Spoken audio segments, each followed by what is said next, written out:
you look at the details, the surface of the virus is made of the protein absolutely dissolves and disintegrates in the presence of soap.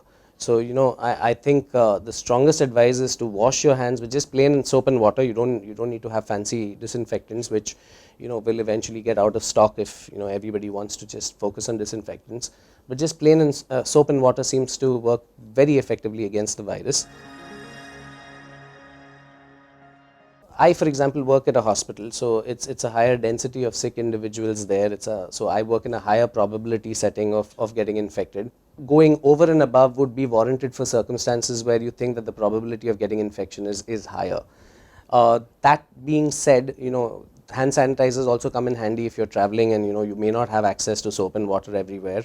I recently heard that Kerala has introduced soap and water dispensers at bus stops and places everywhere, which is fantastic, But unfortunately, I don't think all of us may have access to that kind of those kinds of services. In which case, if you have a portable, handy hand sanitizer, I think that kind of is not such a bad idea. From what I know, 70% is kind of the cutoff. You need to be above 70% for it to really be effective. Anything dilute does not work so well. It does stay on surfaces for up to 36 to 48 hours when it comes to things like plastic. Problem still with that is that, okay, the surface may be fine, but you don't know if the handler is infected or not. Correct. So at the time of dropping it to your doorstep, he or she could be infecting it at that particular point of time. And so the clock starts from that minute, right? So that's the variable, that's an unknown. I think prudence is what is warranted. I don't think there is going to be a situation where you can be 100% certain that you're safe in that sense.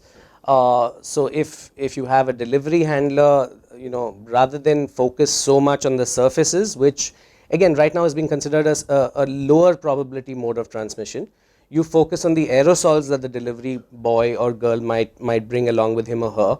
And therefore, I would advise people to, have them drop it off outside your door, wait for a good 10 minutes or so, hope that, the aerosols by then have settled on surfaces and they're not in that cloud, and, just pick it up after 10 minutes or so and then, wash your hands before and after. That's the bare minimum that you would do.